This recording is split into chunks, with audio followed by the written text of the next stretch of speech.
दिल्ली के हजरत निजामुद्दीन स्थित सुंदर नर्सरी इलाके में मंगलवार को बुलडोजर की कार्रवाई के दौरान सैकड़ों संख्या में यहां पर बनी झुग्गियों को तोड़ दिया गया, जिसके बाद इस पूरे इलाके में रहने वाले कई हजार लोग प्रभावित हो गए। जी हां, इस कड़ाके की सर्दी में जो है लोग अब बेघर हो गए। वहीं इसी कार्रवाई के बाद कांग्रेस के दिल्ली प्रदेश अध्यक्ष अरविंदर सिंह लवली ने प्रभावित इलाके का दौरा किया। जिन लोगों का आशियाना टूट गया उन सभी लोगों से बातचीत की और बातचीत के दौरान उन्होंने कहा कि आश्वासन देते हुए कहा कि हम उनकी लड़ाई को आगे तक ले जाएंगे और कोर्ट में भी जाएंगे, एलजी से बात करेंगे। वहीं मीडिया से बात करते हुए अरविंदर सिंह लवली ने जमकर आम आदमी पार्टी सरकार और केंद्र सरकार पर भी निशाना साधा। उन्होंने कहा कि भाजपा की सरकार और आम आदमी पार्टी सरकार गरीबों के आशियानों को छीन रही है और इस ठंड के मौसम में लोगों को बेघर कर रही है।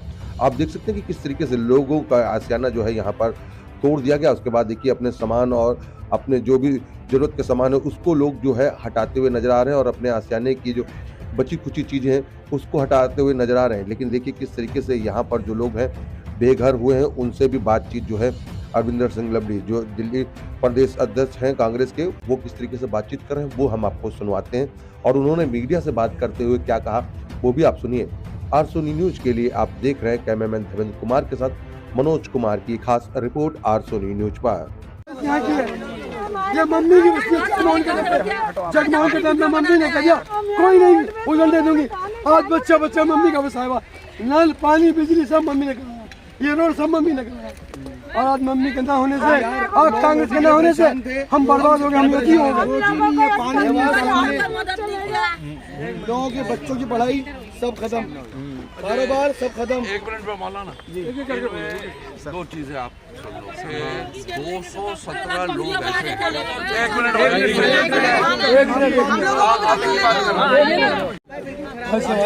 आप ही की बात कर रहे हैं। आप अपनी बात बोलो। 201 मिनट, ये बात ही नहीं सुन पाई तो मदद कैसे करेंगे?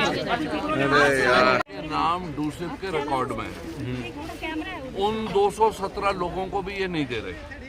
कोर्ट के ऑर्डर बड़े स्पेसिफिक, अभी आपको कॉपी लिस्ट दे दूंगा, कॉपी और ये लीजिए। ये है कोर्ट के ऑर्डर, लिस्ट का लिस्ट नीचे है, ये लिस्ट भी है। कोर्ट का ऑर्डर ये है बड़ा क्लियर कि लीगैलिटी से चलना है। तो अगर आप कानून से चलेंगे तो ये जो 217 आदमी हैं इनको जगह देनी चाहिए। इनको, ये पीछे लिस्ट है इनकी, तो ये आप एलजी साहब से बात कर लें और अगर कोई टाइम ले लें तो 4-5 आदमी यहाँ से मौजूद साथ लेके चल पड़ेंगे, क्योंकि हालात, एक मिनट भाई, बात कर रहे हैं, करने दीजिए।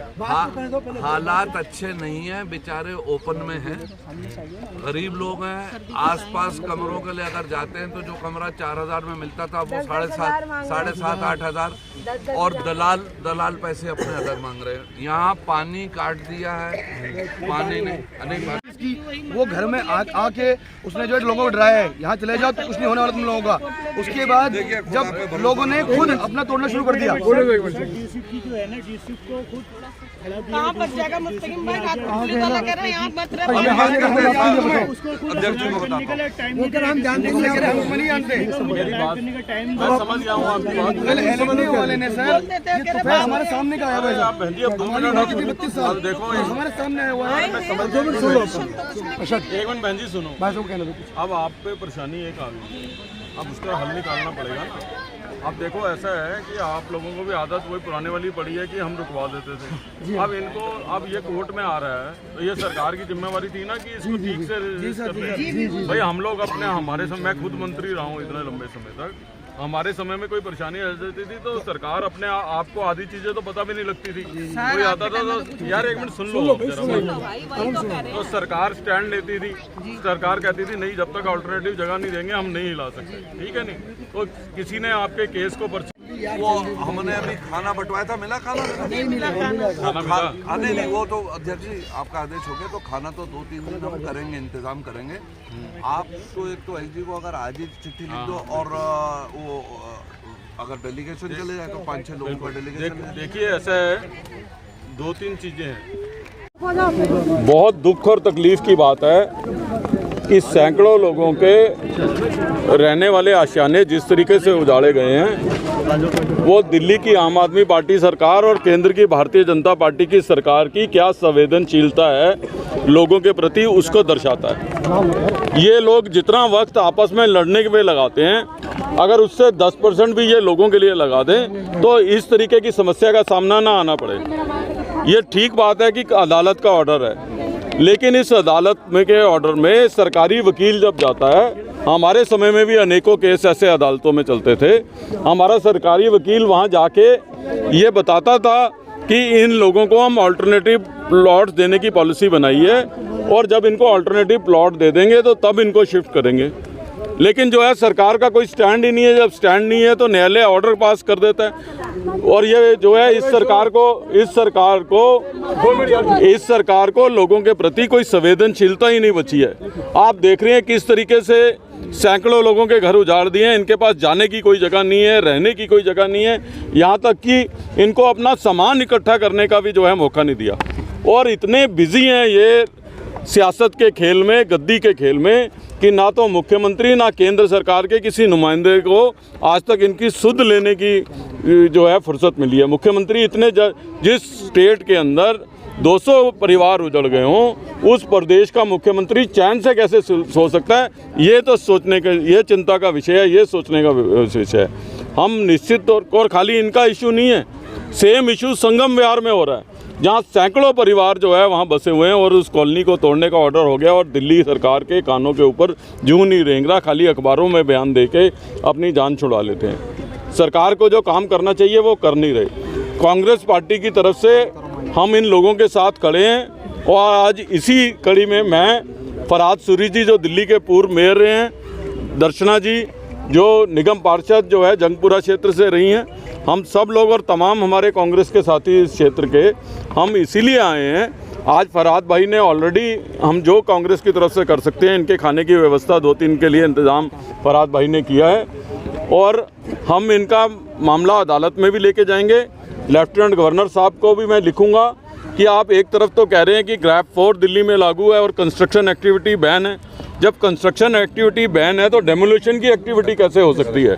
वो अपने आप में आपके ऑर्डर को कॉन्फ्लिक्ट करता है। सेकेंडली जो है सुप्रीम कोर्ट का ऑर्डर है, ये हाई कोर्ट का ऑर्डर है कि इसको तोड़ा जाए।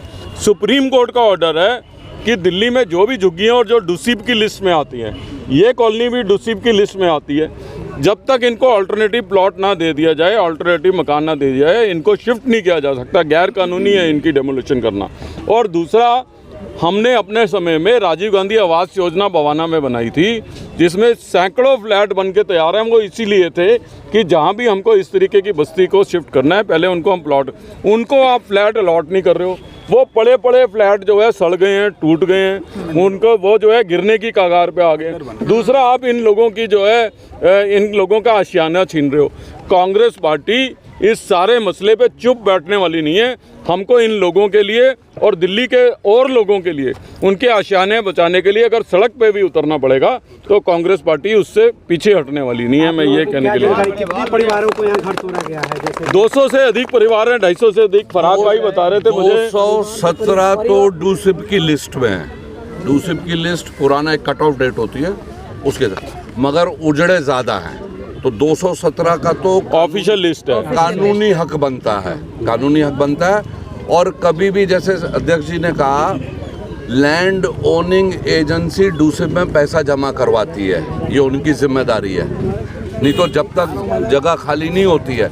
और आप ये देख लीजिए कि सामान ऐसे बिखरा हुआ है, गरीब आदमी का भी अपना आशियाना होता है, थोड़ा बहुत सामान रहता है, रात को लाइट नहीं है, पानी कटा हुआ है। और सर एक चीज़ और है अध्यक्ष जी, यहाँ बच्चे जो कांग्रेस के ज़माने के EWS में जिनको दाखिला मिला था, जो DPS में पढ़ते हैं, मॉडर्न में पढ़ते हैं, सरदार पटेल में, हमारा जो कैचमेंट एरिया ये है, वो बच्चियाँ खास तौर पे इम्तिहान नहीं दे पा रही। आसपास जो कमरा 4, 4.5, 5 हज़ार में मिलता था, वो आज 10 हज़ार में भी नहीं मिल रहा। दलाल 15,000 रुपये सिर्फ मिलाने के ले रहे। तो ये लोग कहाँ जाएंगे? मतलब खुदा के सिवा तो इनका कोई है ही नहीं।